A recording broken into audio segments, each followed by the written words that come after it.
One second here. Hey everybody. So tonight we're going to do another gold map. Only this time I thought I'd take another angle. We've had a lot of people clamoring to hear about Oklahoma. And Oklahoma has an interesting story in that it doesn't have a lot of gold. It's kind of like Texas. But it has some other stories, kind of like Texas, that you'll want to understand. Some of those have to do with the whole idea of what's underneath Oklahoma, and specifically the kind of strata and how things have eroded over time.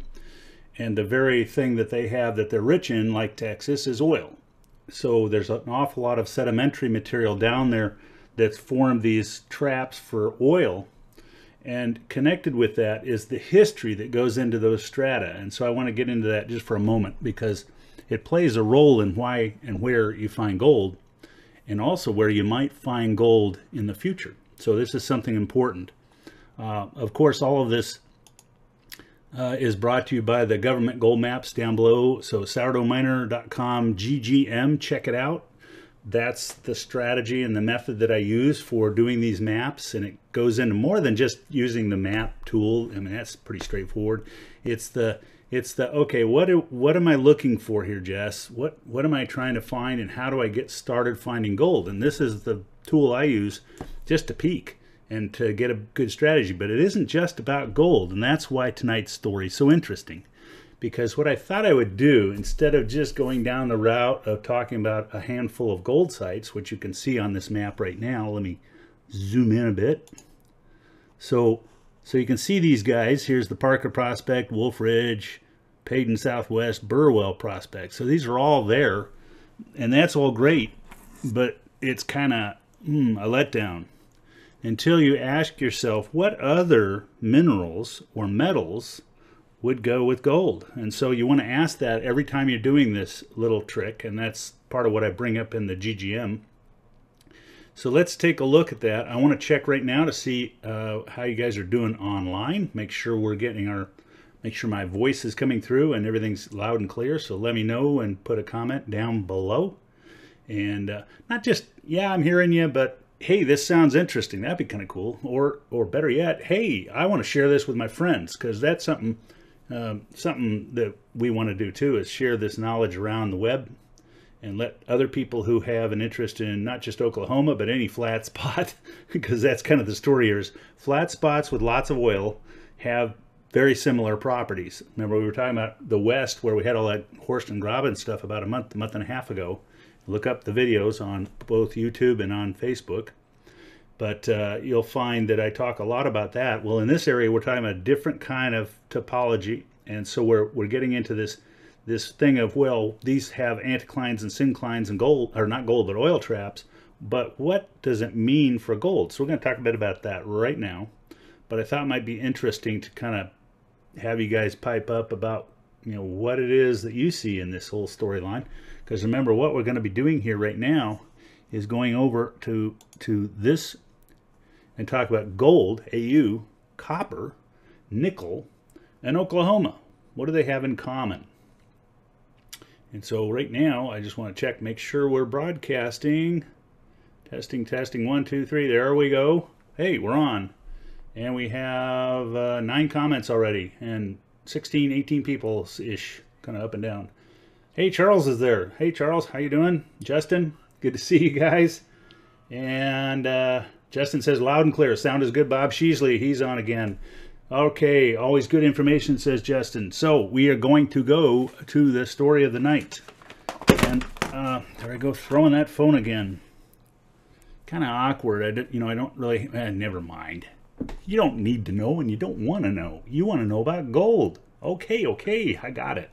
So let's take a look. Gold, copper, and nickel. What do they have to do with gold? Well, we talked a couple weeks ago about various minerals and metals that have an affinity. We call it gold's habitat or gold's associations. Look at there's a post on that topic. But the idea is, what is associated with gold? Well, 3 or 4 things I would look for real fast. Copper, yeah. Silver, yep. Nickel, yep. Zinc, okay. All of these are metals that tend to associate with minerals that go with gold, if not with gold itself as an alloy. And so, as well as other sulfides, and there's just an endless bunch of chemistry here that goes on.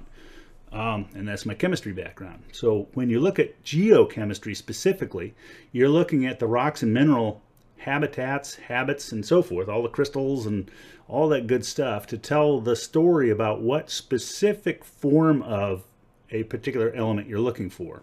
When those elements combine together to form compounds, to form minerals and that kind of stuff, then you start getting into this thing where it forms a different kind of crystal, or it might be soluble in certain kinds of acid or water. There's different things that happen, and that forms that association. So when we look at Oklahoma, I thought it would be kind of fun to bring in 3 maps tonight, not 1. 3 separate maps, but we're going to overlap them. It's going to make it a little bit hard to see, and there's a reason for that. Okay, the reason is the associations. If they're associated chemically, they tend to be associated physically. And so what we're going to see tonight is a little hint about that I talk about in GGM, about how you can look not just for gold, because that's kind of a mistake. Look for associated minerals, associated metals as well. Now your map can get very cluttered when you do this, so you want to be careful. Turn it on, turn it off, and kind of play with it a bit. But what we're going to do here is I'm going to show you something fun. So let's go just to Oklahoma as a whole. See if I can get this right. Okay. And we're going to zoom in a little bit just to make it a little easier for you to see. A little less Jess and a little more stuff. Okay. And now, so what we're looking at here is our typical prospects. We're seeing commodity number 1 is lead, copper, silver, zinc, and gold. Remember I told you about zinc and silver? There we go. Okay, so this is in the middle of Oklahoma. Hey, who'd have thought? Now, what's fun is, and it's chalcopyrite and galena. There's your lead ore and your copper ore with gold.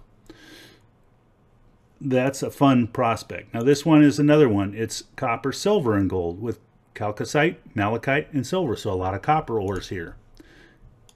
See the theme going on? Copper, silver, and gold, okay? And so with that goes my suspiciometer. I'm beginning to, as a hunter of geologic clues and looking for gold, I'm beginning to suspect something here, and that is that the gold I'm going to be finding mostly in Oklahoma is going to be alloyed with another metal or two. So let's, just for fun, open up a listing I've got here. Go to the bottom of it, and let's see, I believe this is the one we want to do. This is going to be copper. I painted it red, okay? So what we're looking at here are gold mines are yellow, copper ore and copper mines are red. You see the pattern we've just developed? We're now seeing a lot more copper because it's a more common element, but embedded in the middle of it is this one that's producing some gold. Could it be possible that in the past, when they were looking down here near Lawton, Oklahoma, like right in the middle of town, and they picked up some copper malachite, that they missed maybe some chalcopyrite that has some gold associated with it? See where I'm going? Okay, so you want to be kind of thinking that way at all times. And the reason why I do the why thing all the time is if you know that gold and copper go together, and you just turned on this copper map, and I turned off the gold map completely. So if I went in there and I said, I don't know anything about gold in Oklahoma. Let's see, gold in Oklahoma, pop. So there goes my yellow thing. But I do know about copper. And all of a sudden I have this idea that somewhere in one of these bands is a very reasonable potential to possibly find some gold. Hey, look at this, right in this area, okay? And so there's a whole bunch of gold or copper being found right in this region. Devil's Canyon number 4. And we pop that open and it says unknown past producer of copper. We do this copper thing just like we've done with gold, and we say, where did this information come from? 1976, gold, Oklahoma Treasure and Treasure Tales, a book. Congress, let's see, 1805. So we've got a broad spectrum. In 1936, there's a lot of history on copper in this region in the Wichita Mountains. and it's in a reformatory granite intrusive. Okay, so it's a hydrothermal vein, says right here. Now my meter is going like a Geiger counter. Okay, hydrothermal veins, intrusives into granite. We've heard this story last night. We were talking about gold in some of these placer pockets because the granite can release it from the hydrothermal vents that crack open the granite. So I start thinking, well, maybe there's more than just copper here. Okay, and notice the dates seem to go all over the map, literally. You know, from the 1800s all the way up until recent. That tends to indicate that, you know, during various times, like during World War II, they were all about copper for the brass that would go into shell casings and into propellers and that kind of industrial use for the war effort. But that doesn't mean that's the only thing that was there. So it could be they just didn't track the gold, because gold is pretty useless for making bombs. It's kind of expensive and heavy and pretty rare. So going back to Google Earth and looking at our copper mines. Now we turn back on our gold mines again, and we see, okay, right in this area we have this Parker prospect, and it indicates that part of it was chalcopyrite, galena, lead, copper, silver, zinc, and tertiary, that's the third level element, had some gold. Okay, not lots of gold there.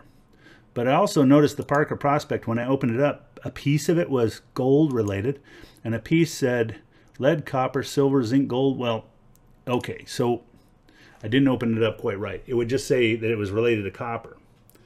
Same mine, two different sets of records. Now, either there's two mines there, two different shafts or something like that, but sometimes it's just that there's two records for the same spot, and one says gold, one does not.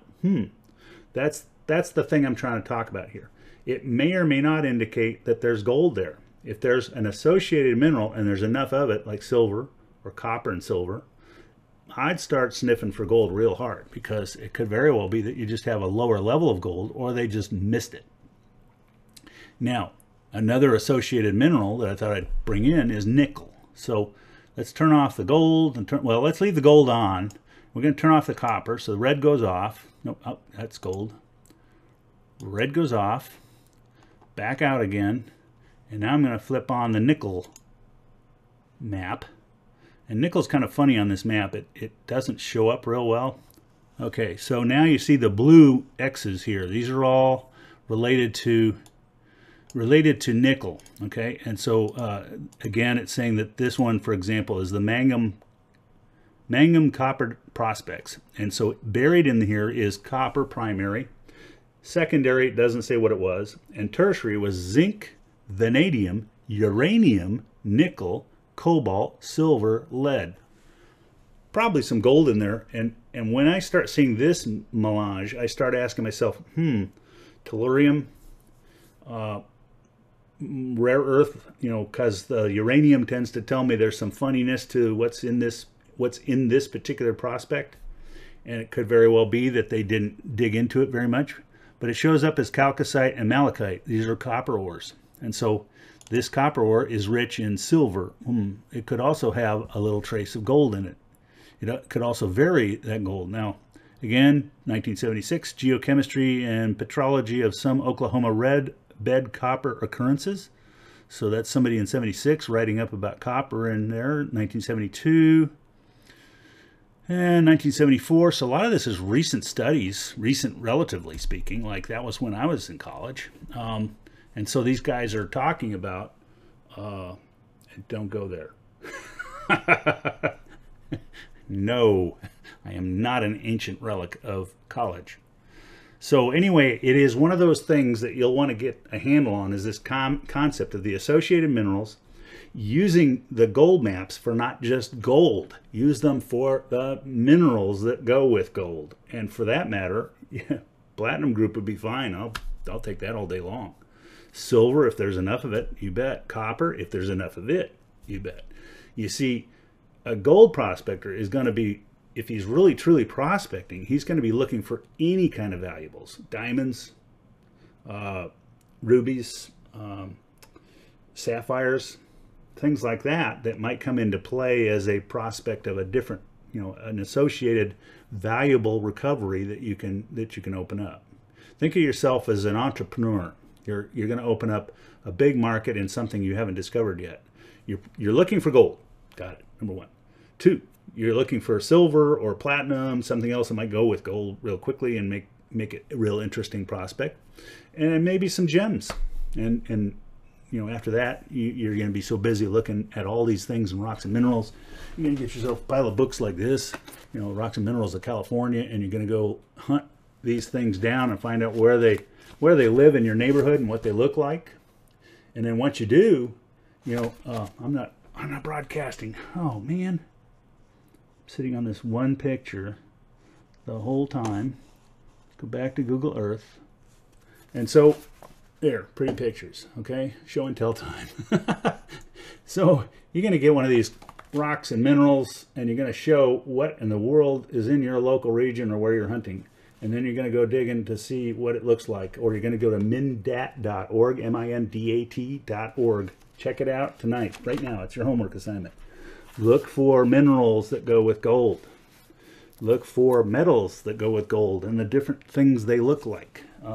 Because it's important for you to develop that insight and develop that second sense of what you're looking for, so that when you're walking down the stream bed or you're walking out in the desert, boom, you see something, it triggers a, that looks like copper ore. It's kind of this greenish thing, and it has some other stuff coming out of it too. It looks like maybe reddish sort of stuff. I wonder what that's about. And makes my metal detector go wacko. Now wacko could be copper, but it could be gold or silver, you know, or it could be iron or a beer can. And you have to learn to discriminate that stuff. And the first place you do is right here in your head. So that's probably it for tonight. I just thought I'd fire off this gold in Oklahoma and what else you can look for in a state where there may not seem to be. And by the way, this same routine applies right here in California, where you have 24,000 gold prospects to fool with. It's one of the biggest in the whole database, if not the biggest.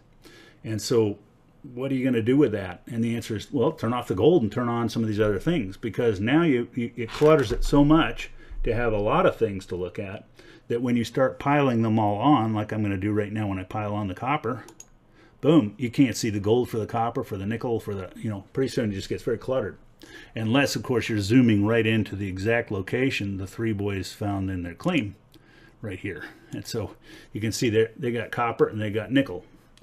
And why do they have copper and nickel? Because they go together. Well, what did they find it? They find in pyrrhotite. It's a mineral that is high in both of those elements. And that is it for tonight. Go get some gold and happy prospecting. Good prospecting. Prospector Jess over and out, and I'll catch you next time. And so, with that, good night and good prospecting.